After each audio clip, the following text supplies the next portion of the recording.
আসসালামু আলাইকুম।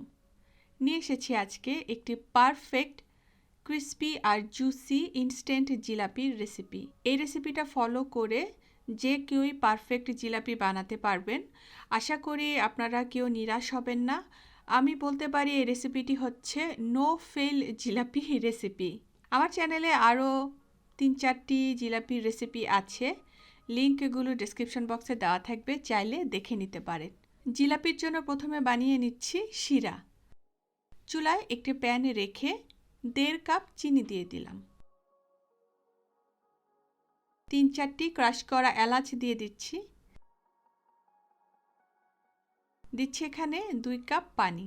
চুলাটা ধরিয়ে দিলাম। নেড়ে চেড়ে এখন শিরাটাকে জাল দিয়ে নিব।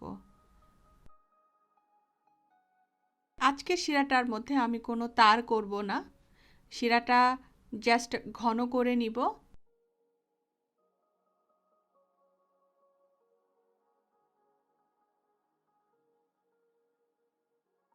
জাল দিতে দিতে শিরাটা ঘন হয়ে গেছে।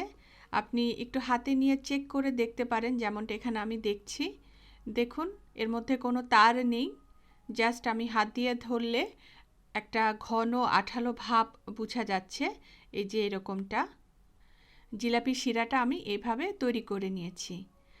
শিরা এখানে হয়ে গেছে। চুলাটা বন্ধ করে দিলাম।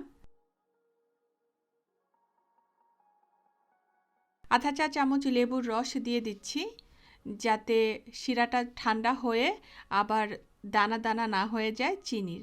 শিরাটাকে চুলা থেকে নামিয়ে এক সাইডে রেখে দিব। আর যখন জিলাপিটা শিরাটার মধ্যে দিব, তখন অবশ্যই শিরা কুসুম গরম থাকতে হবে। যদি ঠান্ডা হয়ে যায় তাহলে আবার একটু হালকা গরম করে নিলেই হবে। জিলাপির ব্যাটারটা তৈরি করে নিচ্ছি, বা তরল কাইটা তৈরি করে নিচ্ছি। বাটিতে ১ কাপ ময়দা দিয়ে দিচ্ছি, আর দিচ্ছি এখানে ৪ টেবিল চামচ কর্নফ্লাওয়ার। এটা হচ্ছে কর্নফ্লাওয়ার, বা অনেক দেশে এটাকে কর্ন স্টার্চও বলে।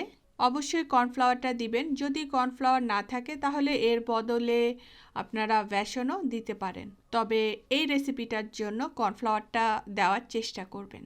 দিচ্ছি এখানে চা চামচের 4 ভাগ মানে 1/4 টিস্পুন বেকিং সোডা বা খাবার সোডা।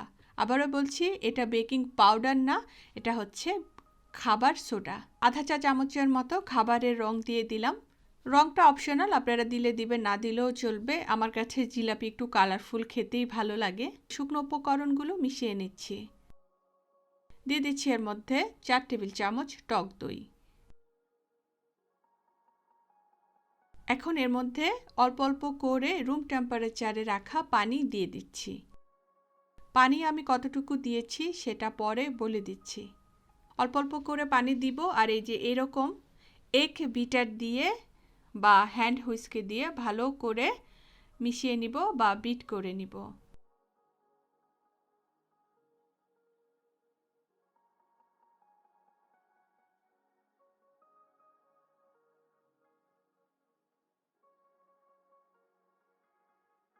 জিলাপির কাইটা এখানে হয়ে গেছে, কতটা স্মুথ হয়েছে। আর প্লাস দেখুন, ব্যাটারটা খুব বেশি ঘনও হয়নি, আবার খুব বেশি পাতলাও হয়নি। আমি যখন উপর থেকে ব্যাটারটা নিচের দিকে ছাড়ছি, দেখুন ব্যাটারটা কতটা সুন্দরভাবে একদম ফিতার মতো হয়ে পড়ছে। এটাকে বলে রিবন কনসিস্টেন্সি, মানে ফিতার মতো হয়ে ব্যাটারটা উপর থেকে নিচে পড়বে। এমনটা হলে বুঝতে হবে যে ব্যাটারটা পারফেক্ট হয়েছে। আর পানি এখানে আমি দিয়েছি হচ্ছে ৮ টেবিল চামচ, আর সাথে ১ চা চামচ। আবারও বলছি, ৮ টেবিল চামচ সাথে ১ চা চামচ। তবে আপনারা অবশ্যই পানিটা দেওয়ার সময় অল্প অল্প করেই দিবেন, যাতে বুঝতে পারেন এর ঘনত্বটা কতটুকু হয়েছে। আমার যতটুকু লেগেছে আপনাদের ততটুকু নাও লাগতে পারে। ১ কাপ ময়দার রেশিওতে আরও কমও লাগতে পারে, আরও বেশিও লাগতে পারে। ব্যাটারটা আমার এখানে হয়ে গেছে।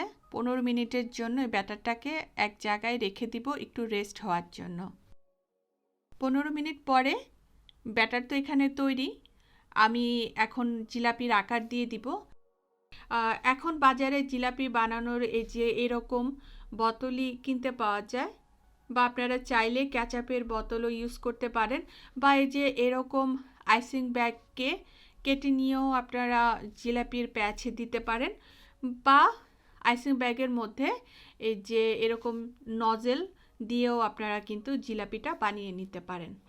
তো আমি এখানে তেল গরম করতে দিয়েছি।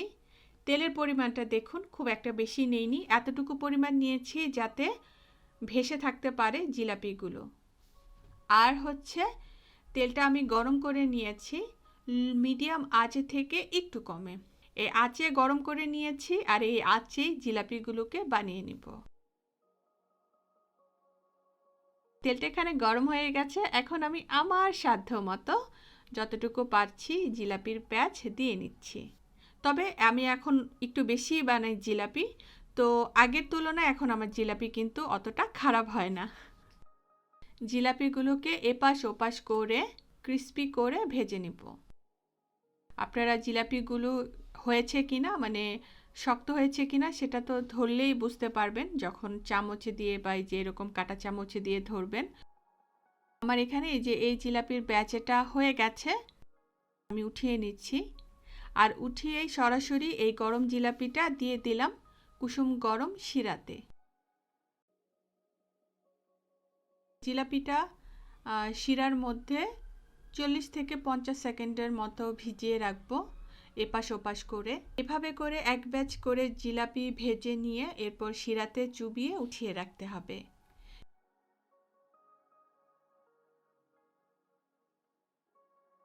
এই জিলাপিগুলো অনেকক্ষণ ক্রিস্পি থাকবে, তবে আমার কাছে গরম গরম রসালো জিলাপি খেতেই বেশি মজা লাগে। আমি একটা জিলাপি ভেঙে দেখাচ্ছি যে কতটুকু ক্রিস্পি আর জুসি হয়েছে।